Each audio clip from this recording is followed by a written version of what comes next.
हमारे देश की बदहाल स्थिति को देखिए आप। छात्रों को यहाँ पर भर्ती निकलवाने के लिए धरना देना पड़ता है, उसके रिजल्ट के लिए धरना देना पड़ता है और पद बढ़ाने के लिए भी धरना देना पड़ता है। इनको संघर्ष ही करना पड़ता है, सड़कों पर उतरना पड़ता है। आज एक बार फिर बाड़मेर जिला मुख्यालय पर जो चतुर्थ श्रेणी के छात्र हैं जिन्होंने एग्ज़ाम दिए, उन्होंने पद बढ़ाने के लिए यहाँ पर प्रदर्शन किया है और यहाँ पर ज्ञापन भी सौंपा है।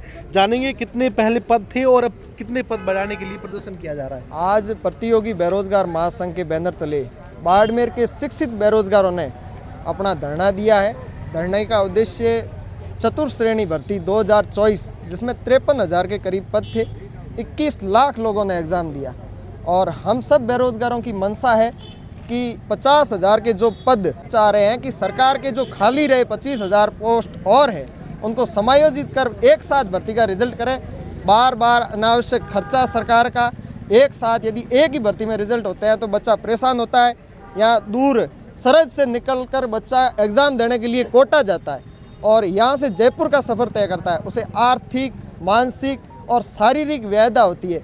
हम सब की मंशा है, सरकार से गुजारिश कर रहे हैं, अपील कर रहे हैं और चेतावनी भी दे रहे हैं कि हमारे साथ न्याय संगत न्याय करें। न्याय के सिद्धांत के अनुसार हम निर्दोष मारे नहीं जाने चाहिए, हमारे साथ न्याय कीजिए। और चेतावनी भी दे रहे हैं सरकार को कि हमारे साथ न्याय नहीं किया तो हम बड़ा आगामी महापड़ाव करेंगे और सरकार के लिए ईंट से ईंट बजा देंगे। छात्रों के लिए, बेरोजगार जो छात्र हैं उनके लिए कितनी गंभीर स्थिति है कि यहाँ पर हर किसी के लिए धरना देना पड़ता है। मतलब अगर यहाँ पर जैसे कि आपने अभी धरना दिया है कि पद जो है बढ़ाया जाए और यहाँ पर जब एग्ज़ाम होती है तो भी बदहाल स्थिति रहती है। यहाँ पर छात्रों को इतना दूर दूर जाना पड़ता है, नहीं कोई व्यवस्था रहती है, तमाम वीडियो सामने आते हैं। बेरोजगारों का कोई धनी दोरी नहीं है, या तो उनका करतार और राम धनी दोरी है या उनके घर वाले।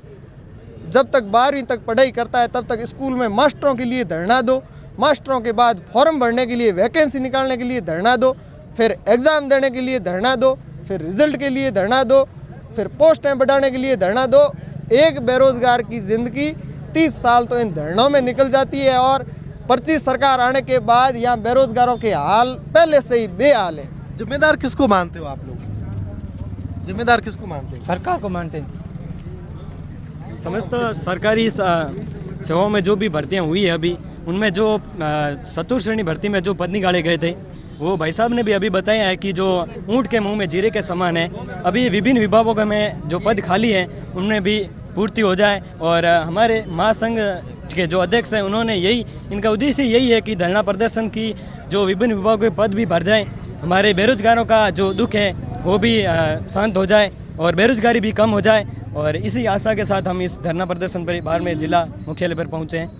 देखिए, सरकारें बदलती रहती है लेकिन स्थिति हमेशा ये देखने को मिलती है, भले कांग्रेस की सरकार हो या बीजेपी की, यहाँ पर छात्रों को, बेरोजगार को धरने पर बैठना ही पड़ता है। सर, ये धरने पर बैठना ये तो हम इसलिए कर रहे हैं कि क्या पता कुछ पद बढ़ जाए, क्योंकि जहाँ देख रहे हैं कि पद खाली है तो सरकार को भी ये समझना चाहिए अगर दोबारा एग्ज़ाम होगा तो स्टूडेंट के लिए दिक्कत है, सुविधाओं के लिए दिक्कत है, फिर स्कूल, कॉलेज, सब जगह जहाँ एग्ज़ाम होते हैं वहाँ दिक्कत होगी।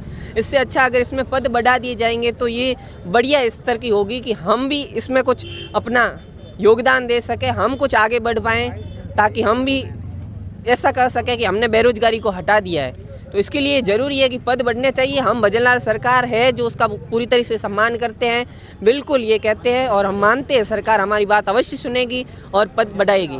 आप कब से तैयारी कर रहे हो? किन किन परेशानियों को सामना करना पड़ता है? बिल्कुल परेशानियाँ जैसे अभी प्रकाश जी भाई साहब ने बताया, जब सबसे पहले तो भर्ती आएगी कब, उसके लिए विज्ञप्ति जारी करवाने के लिए आंदोलन करना पड़ता है। उसके बाद परीक्षा तिथि के लिए आंदोलन करना पड़ता है। उसके बाद सेंटर बहुत दूर डाल दिए जाते हैं, उसके लिए आंदोलन करना पड़ता है। और उसके बाद एग्ज़ाम करवाने के लिए आंदोलन और बिना पेपर लीक किए आंदोलन, फिर पेपर लीक हो जाता है उसके समाधान के लिए आंदोलन करना पड़ता है। पदों की वृद्धि के लिए आंदोलन करना पड़ता है, आंसर की जारी करवाने के लिए आंदोलन करना पड़ता है, रिजल्ट निकलवाने के लिए आंदोलन जारी करना पड़ता है और फिर ज्वाइनिंग तक के लिए आंदोलन, यानी स्टूडेंट को हर कड़ी आंदोलन से ही गुजरना पड़ता है। परेशानियां बहुत है और बेरोजगारों की बातों को सरकार को संवेदनशील तरीके से लेना चाहिए और इनकी जायज़ मांगों को मानना चाहिए। देखिए, यहाँ पर स्थिति को तो आप साफ तौर पर देख ही पा रहे हो। यहाँ पर एक बार चतुर्थ श्रेणी के जो एग्ज़ाम दिया वो यहाँ पर